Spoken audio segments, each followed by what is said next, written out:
What would you do if your online store converted 36% more shoppers? You could take 36% more vacation. Another pina colada? Yes, please. Open a new retail location with 36% more square feet. Fantastic. Hire 36% more help. You're hired and you're hired. Shopify has the world's best converting checkout, up to 36% better than other e-commerce platforms. What you do with those extra sales is up to you. Switch to Shopify today at shopify.com/listen and get a $1 trial. Shopify.com/listen. Full Send Golf, part of the Full Send podcast. All right, the Full Send Golf channel. I was like, let's go to the range. Then fell in love with it. This pod is about to be crazy. I don't even know what's going to happen. Join the party on the golf course. You guys know how much I really, really love golf. All right, Salim, we got 2 putts to break 80 here. Get it there, right? You wouldn't want it any other way, brother. These are the ones we practice. Go. Yeah! Oh, let's go. Let's go! 80s book, yeah, even though it's from the Reds. It's just like a boy's scrap. Full Send Golf. Follow and listen on your favorite platform. It is 11:47. Welcome back in. This is Three Man Front on Jocks. Pat Landrum, Molly Conrad with you until 2 o'clock. Let's go down to Lee County. Our good friend Rob Pate joins us here on Three Man Front. Dr. Pate, I hope you're doing well. Hey, guys. I'm good. How are y'all? How's the new homestead coming along? Everything moved in? Everything good? Yeah, man. It's good. We had 3 big moves in 1 week. So we're still trying to recover from that, but no, it's been fine. This place where you moved, did you know people in the neighborhood where you were moving? I'm curious. Do people still, when you move into a neighborhood, do they still like bring you a cookies casserole? or? Yeah, hey, we're the Wilsons. Just like to meet you. Welcome you guys to the neighborhood. Any of that? Well, we know everybody that's out there. This is a family farm. It's been in Auburn since 1932, oh, wow. And they've taken half of it to develop it. And Will Herring is part of that development. And Will and I have always been really good friends, and he's like a brother to me. And so he's right across the pasture, and so they've been there. We're the first house built on this new development. Nice. And so yeah, but we're going to be surrounded by a lot of people that we know, a lot of friends that are from the area, and just going to do life together, man. It's going to be fun. Awesome. That's great news. Well, as we sit here today, and I'm not going to get too deep in the weeds, Rob, in regards to Auburn recruiting, but they're having a top 10 recruiting class right now based on all the experts around high school football that covers this stuff.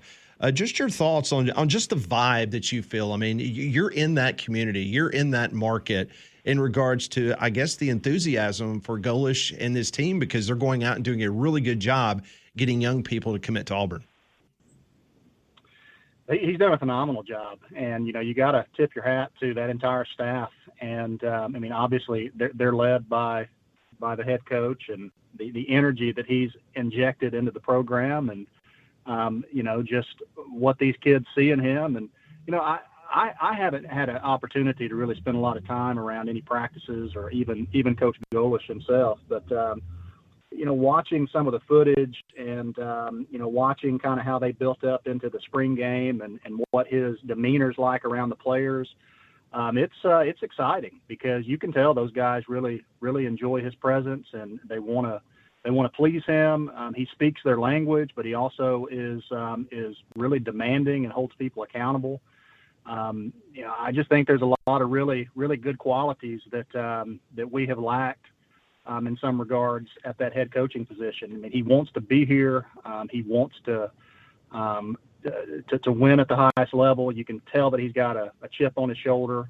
He's a little bit cocky and a little bit arrogant, but it's in a kind of the way that you want it to be from your head coach. So we'll see. I mean, obviously it all comes down to performance and winning games. And at Auburn, you're always going to have a hellacious schedule to have to navigate. And we know that. He knows that. But I think he feels like he's got pieces to be competitive. I still don't think Auburn, from a skill standpoint, from top to bottom, is in the same level as the top echelon of this league. But I think Auburn's going to have the best quarterback play they've had since Bo Nix and Jarrett Stidham and that type of player. And that'll give them a chance. And DJ Durkin Durkin and what they do defensively won't go away. So Auburn will be a tough out for anybody they play. As far as in-game coaching, and you were talking about Alex Golesh and that staff, based on what we got from Hugh Freeze or what we didn't see in those particular games, a lot of close losses, as we all know, a lot of those at home, uncharacteristically in the last couple of years. But if there's a stark contrast, what do you want to see in those types of games from this coaching staff, Rob? I just want to see these guys implement a belief system that guys believe they're supposed to win. And you could almost feel, you play programs that you're accustomed to seeing win. When Georgia gets in a tight game, you expect somebody from Georgia to make a play. When Alabama is in a tight game, you expect somebody to rise up and make a play. Auburn just hasn't had that. Auburn's been competitive, has taken these teams to the wire, and then when it's time to hold on to that lead or make the play to get over the hump, we just don't have the belief system or the ability to get that done. And some of that's been coaching and putting guys in position to make that play, and some of it has just been on the player and being able to get it done. And a lot of it, I think, is just cultural in that, we haven't been a team that takes that moment by the horns and makes something happen. And so that has to change. And I think that starts at the top. And I think that he's going to be a guy that's going to demand that. And hopefully that'll make for some pleasant afternoons and nights come fall Saturdays. Realistic expectation. Vegas says 6.5. That is the number, the win total for this Auburn football team this year. Bowl game for you, what's the number, the ceiling, I should say, with this Auburn team in your opinion? I think that the ceiling would probably be 8 to 9 games, because that means you win your games at home, which I think we will probably be a favorite in almost all of those, if not all of them. And then I would include that Baylor game in that as well, because you're playing that in what is effectively a home scenario, even though I know there's been a lot of issues and consternation about losing a home game. But if you win all those games, it's 7 games. That means you have to go on the road and beat an Alabama, a Georgia, a Tennessee, or I believe an Ole Miss is our other road game. Those are tall tasks. Those are all 4 really good football teams that are going to be very difficult to walk in their place and win. So if you pick off one of those, that gets you to 8. And, for me, anything above that would be a massive accomplishment and victory. I still think that Auburn has to get to a point where 10 wins is that ceiling, because we haven't had consecutive 10-win seasons at Auburn since 1989 and 1990. That's a long time. And to build a program and to be able to sustain it, which has been our issue, that 10-win marker has to be something that you're able to do. And we just have not been able to get that done as a program. Rob Pate, former Auburn DB, current eye doctor, and just a heck of a human being. Entrepreneur as well. How's Sweet Frog? Sweet Frog is good. It's, we're interesting. We're not as busy in the summer as we are in the spring and the fall because of the student population. So, okay. But it's still great. Community's been awesome. And, man, we have a lot of fun interacting with everybody and got a great staff.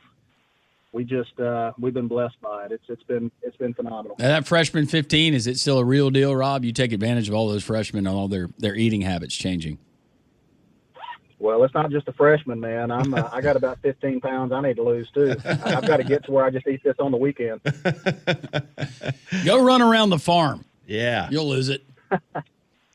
Well, I got a lot of grass to cut now, so but I still got twin boys at home that's gonna knock that out for me. There you go. Hey, I'm glad you got a new place because I am staying with you, right, for the Auburn Hewitt game, right? Are you allowing me to stay in your guest room? Absolutely, man. Come on. You can stay with me. All right. Sounds good.